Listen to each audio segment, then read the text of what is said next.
Salut, là, j'aimerais vous parler des infrastructures nécessaires pour le développement du pays, du Togo bien sûr. Ici, je vais vous exposer en grande ligne quelles sont les infrastructures que le Togo a besoin pour se développer, en fonction des problèmes que le Togo rencontre. Actuellement, vous savez qu'on a une crise qui est en train de se passer au Togo, où des gens disent que ça ne va pas. Et nous-mêmes, moi, personnellement, je confirme que ça ne va pas. Parce que les activités économiques ne marchent pas comme il le faut. Donc, pour, ce, pour résoudre définitivement les besoins, comme le besoin de se vêtir, le besoin en énergie, le besoin de manger, ou le besoin aussi de se réaliser, dont tous les Togolais souffrent, je préconise 1. La construction d'une centrale nucléaire pour pallier aux besoins en énergie.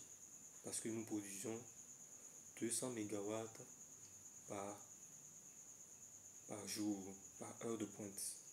Alors que le Togo a besoin de 320 mégawatts pour résoudre tous ces problèmes en énergie. C'est pour ça qu'on paye les énergies auprès de nos voisins et tout.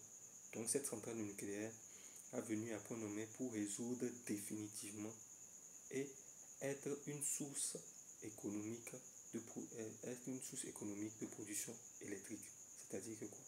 Cette centrale nucléaire doit au moins produire 2000 mégawatts pour être compétitif sur le marché international. Sur notre propre marché d'abord, parce que ça va couvrir le déficit de 100 mégawatts dont on a. Mais aussi, on pourra vendre de l'énergie d'abord aux usines qui vont vouloir s'implanter chez nous, mais aussi aux usines qui, comment on l'appelle, aux pays voisins qui en ont besoin. Parce que l'énergie, c'est de l'économie. Disons, l'économie, c'est de l'énergie transformée. Et sans énergie, nous ne pouvons pas aller nulle part. Je n'ai pas parlé de ça, de solaire, parce que le Togo ne possède pas d'un potentiel assez important pour l'énergie solaire. Et aussi, la conservation de l'énergie solaire est compliquée. Et plus encore, on ne peut pas faire de l'industrie avec de l'énergie solaire. C'est pour ça que je propose la centrale nucléaire. Par la suite, pour pallier au problème de consommation ou à la vie chère à Lomé, je propose vraiment qu'on construise un canal dans le bassin du Zion, un canal navigable dans le bassin du Zion. J'en ai parlé à d'autres, aux mairies et au ministère de l'Urbanisme qui sont en charge de ces projets-là, parce que c'est eux qui vont vraiment lancer pour que ces projets soient réactifs. Mais quels seront les buts de ce projet? Le canal navigable dans le bassin du Sion va permettre d'augmenter les infrastructures du port autonome de Lomé. Nous avons le port en eau profonde, le 5e port en eau profonde au Togo. Au Togo, oui. Mais le problème, c'est que malgré que nous avons un port en eau profonde, nous ne sommes pas dans les top players en termes d'infrastructure portuaire. C'est-à-dire que quoi? Notre infrastructure portuaire n'arrive pas à traiter beaucoup de conteneurs, c'est-à-dire les EVP. Notre port n'arrive pas à traiter beaucoup de conteneurs, alors que le port de Téma et les ports de Cotonou et consorts sont en avant sur nous, malgré que nous avons un port en eau profonde. Donc le canal navigable dans le bassin du Sion va permettre de délocaliser les infrastructures du port sur les berges du Sion et de permettre la construction navale et tout un consort. Et aussi, vous savez que déjà qu'on a déjà fait le 4e lac, il y a plusieurs bars et plusieurs commerces qui se développent autour de ces rétentions d'eau-là. Donc ça sera vraiment une solution à la cherté de la vie ou à la création économique. Ensuite, nous avons les berges du canal, je vais dire du canal, mais du bassin de Nambeto. Les berges de bassin où on exploite du bassin du Mono, nous devons commencer par exploiter réellement ces berges-là pour l'irrigation en contre saison. Parce que il est essentiel pour nous de nous baser essentiellement sur le maraîchage. Parce que les autres, nous ne souffrons pas d'eau, mais nous souffrons d'espace. Alors que les autres, ils ont de l'espace à profusion.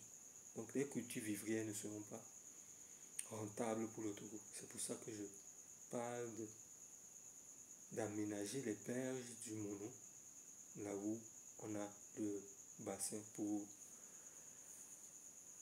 le barrage de Lombrito, pour permettre à ce que nous puissions démarrer les cultures, diverses cultures là-bas.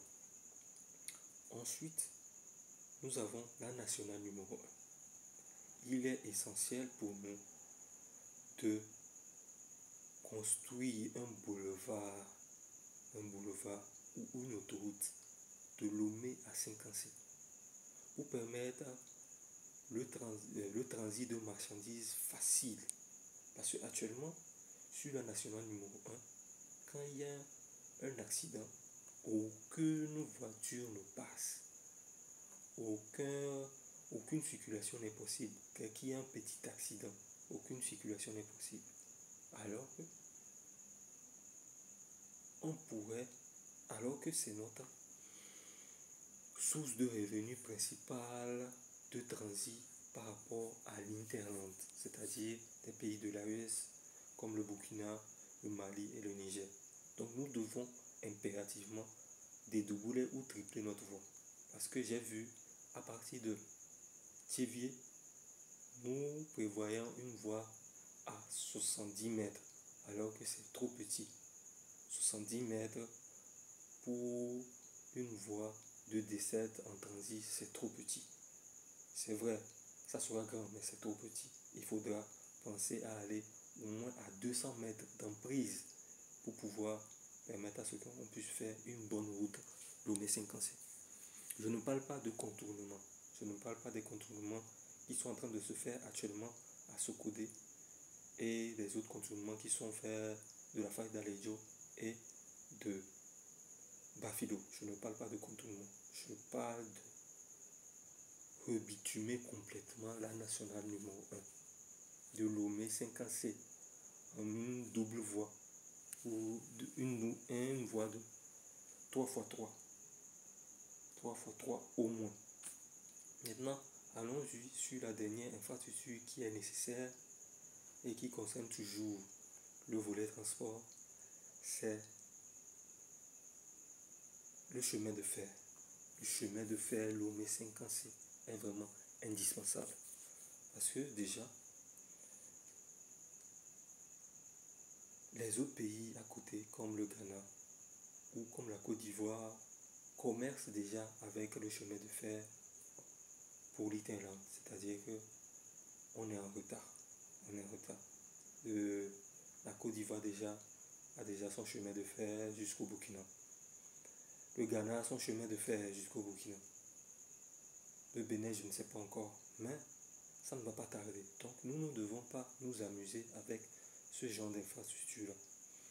Je laisse ça ici pour le gouvernement, ou soit les hommes en rouge, ou n'importe qui pense qu'il faudrait faire quelque chose pour le pays.